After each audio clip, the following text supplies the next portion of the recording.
All right, so looking very closely, see how it goes off the edge just a little bit like I told you, but there is one of the staples right there, and I've got the staples going all the way around the end. And what I'm gonna do next is turn this whole operation over and do my best to cut around the hole from the underside. Okay, so this didn't go as perfectly as planned, but through the center of the circle from the underside, I cut plus sign, just like a pizza, all the way around and try to make triangular shapes.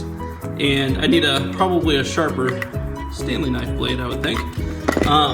But the triangular shapes that eventually were created, I then peeled it over as best I could all the way around the outside after spraying both the green stuff and the bottom again with some spray adhesive.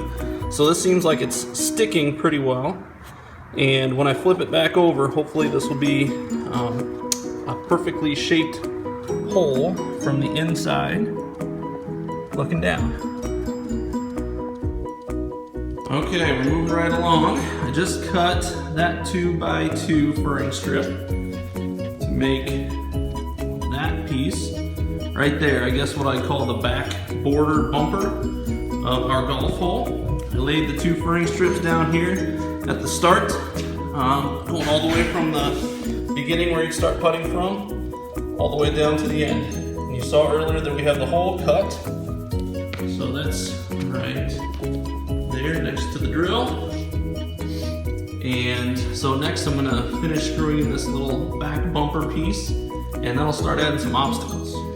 Okay, so we got the rails and the back bumper all solidified and attached. Now what I did next was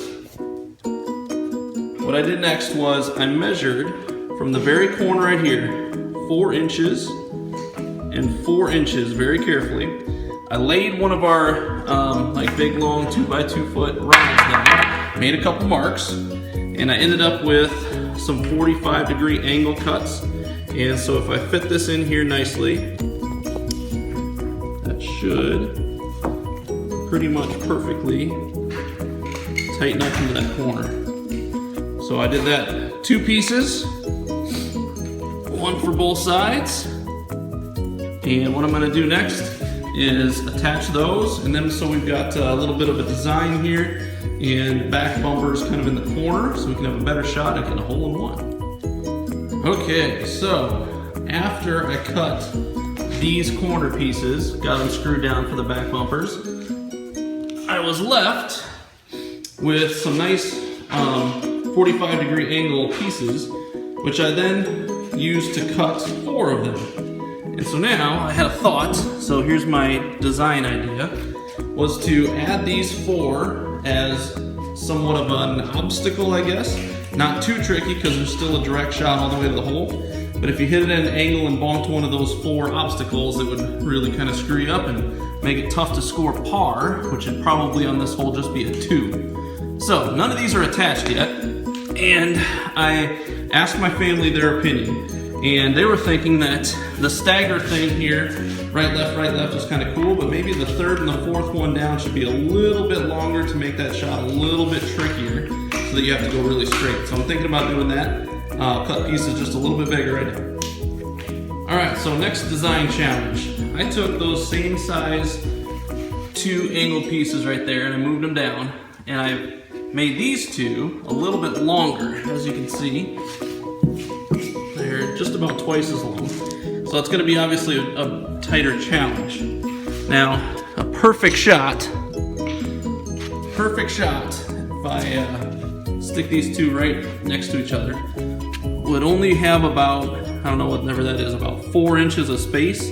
So the ball can go straight between these 2. So even if I have them staggered like there, there's still only 4 inches of space for the ball to travel between.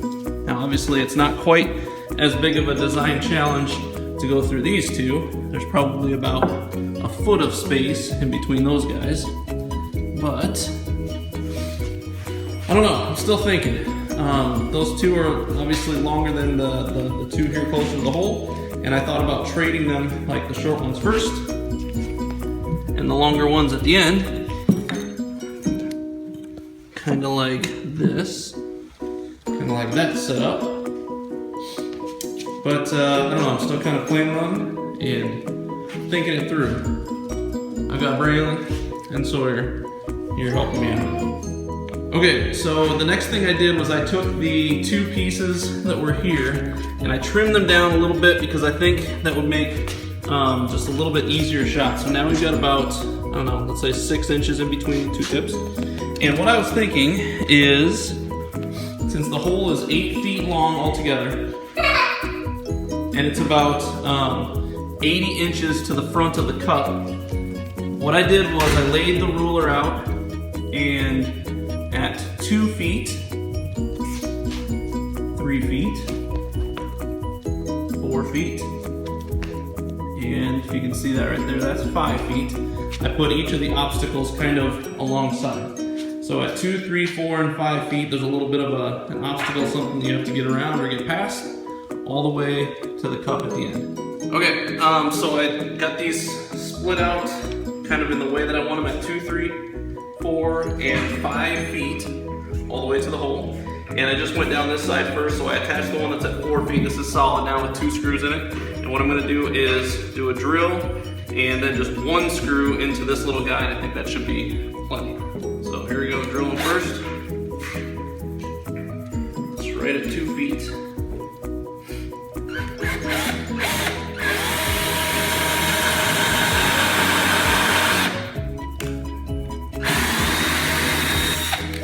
Tiny little piece, I just want to make sure it stays in place. Change the drill bit to a Phillips head screwdriver.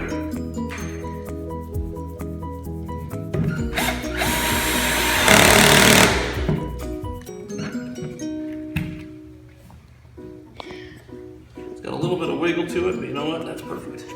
And there you go. I'm going to go down the other side with the last 2, and I think we'll be done. Okay, bro. All right, ladies and gentlemen. I have attached the top furring strips to the left and the right all the way down. Obstacle 1, 2, a little bit bigger 3, and 4 all the way set, all the way down, and the back angles, bumpers I guess, all the way to the hole. My next step is to vacuum, and then I'm probably going to try to actually drain a few myself, and I'll take some video of that as well. Alright folks.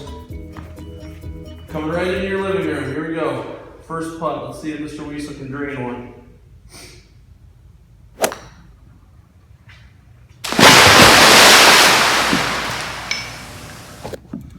That's right.